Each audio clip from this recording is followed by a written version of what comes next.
Bonjour, pour cette chronique éco, je voudrais vous parler d'un sujet trop souvent mis de côté par l'actualité, celui des TPE, les très petites entreprises. En effet, on fait souvent le procès aux médias, mais aussi aux syndicats, de s'intéresser soit à l'économie des grandes entreprises, ou soit à l'administration et aux fonctionnaires. Eh bien, je voudrais profiter de l'espace médiatique que KTO offre à mon syndicat pour évoquer les TPE. D'abord, je rappelle que ces entreprises pèsent dans l'économie. Je voudrais vous donner juste quelques chiffres. Elles représentent 10% du PIB dans notre pays. Selon l'INSEE, on compte plus de 2 millions de TPE en France. Et ces sociétés, elles emploient 19% de l'ensemble des salariés de France, principalement dans la construction et l'hébergement-restauration. Mais si l'on prend aussi en compte les salariés des particuliers employeurs, on dépasse largement les 5 millions de personnes qui travaillent dans ce qu'on appelle une microstructure. À la CFTC, nous sommes particulièrement attentifs à leur situation de ces salariés et à leur rapport avec leur patron. Et pour cause, d'abord, nous croyons beaucoup à la force des TPE, non seulement comme outil pour l'emploi ou l'économie, mais aussi pour le dynamisme qu'elles emportent avec elles et la façon dont elles maillent le territoire national.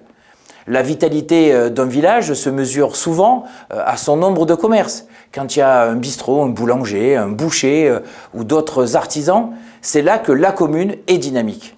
Et pourtant, les salariés des TPE se sentent souvent laissés pour compte ou moins bien traités.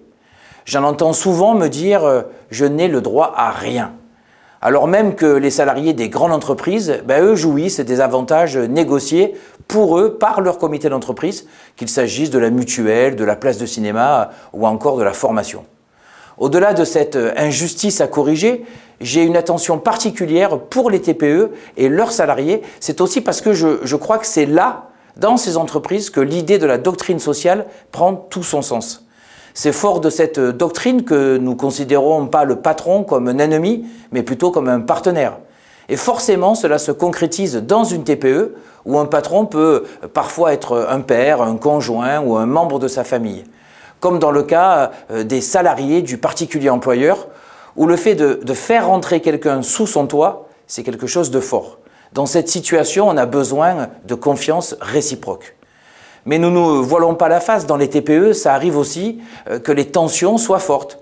Parce que tous les chefs d'entreprise ne respectent pas le droit d'une part, et puis parce que tous les salariés n'ont pas notre vision. Si on arrive dans une TPE avec un état d'esprit conflictuel, ou sans l'intermédiation des syndicats, le dialogue il sera vite rompu et forcément la confiance aussi. Pourtant, la plupart des litiges dans les TPE pourraient se régler assez facilement avec une meilleure connaissance du droit social et des règles. Si nous convenons qu'il y a une communauté de destin entre employeurs et salariés, il ne faut pas nier que dans certains cas, on peut avoir plus de mal dans une TPE à faire respecter ses horaires. On ose peut-être moins demander son augmentation et faire valoir ses droits.